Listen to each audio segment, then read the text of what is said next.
our houses, welcome back to my YouTube channel. My name is Desideria Gideon. For those that are new here, if you are a returning subscriber, welcome to this channel. This channel is all about positivity, growing each other, personal development, what grows me, what grows you, and together we just become those fulfilled beings that we think we are, we should be. So that's what we're all about. And with that said, let's dive straight into today's video. Today we're talking about, or today I'm doing a book review. Yes, on this channel we read. If you do not read, I would highly advise that you start reading, because there's so much advantages in reading, and there's so much knowledge, there's just so much that comes to light. So please challenge yourself to maybe start with a novel that is nice before you go into self-help, or a certain let's say genre, maybe financial or Christian. It's entirely up to you, but just do read. Today we are doing a book review of one of my favorite books, one of the books that changed my life, as you've read by the title. The book is The Subtle Art of Not Giving a Fuck. Yes, The Subtle Art of Not Giving a Fuck by Mark Manson. This is a self-help book just to help you bring certain things to light and just help you be this being that doesn't really pay attention to a lot of things that are not necessary.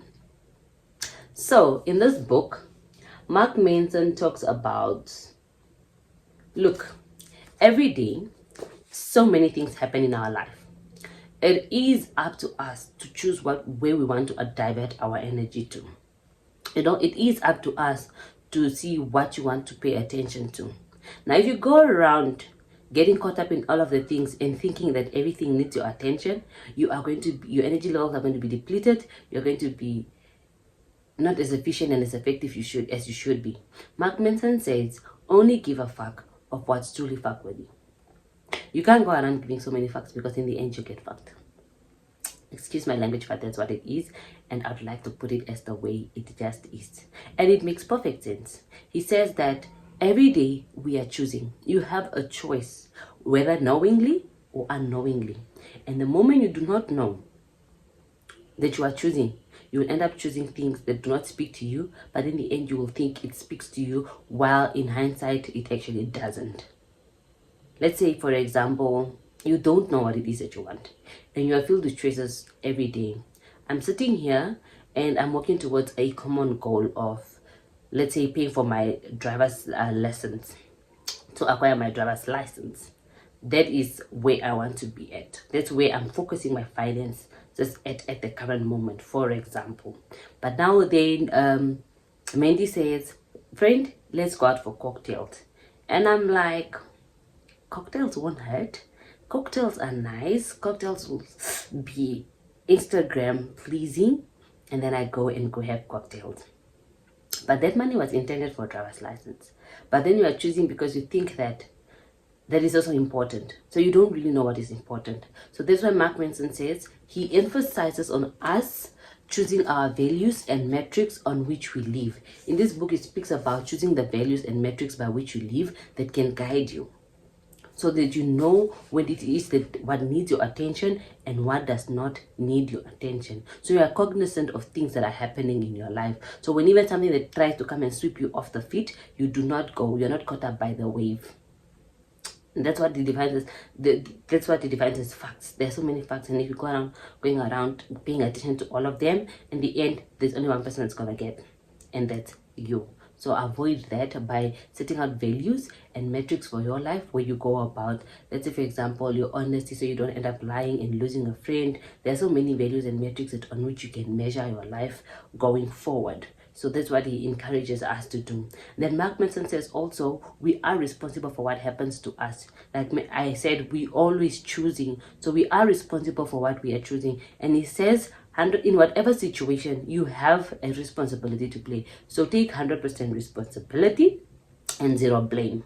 So in whatever given situation, whether losing a spouse, it gives very good examples, whether losing a spouse or being in a car accident, there are ways to go about it where you don't have be feeling guilty. The moment you take responsibility, you lift a certain burden off you. You lift a certain burden off you. And it says that when you take responsibility, it brings certain things to light, and it just makes you feel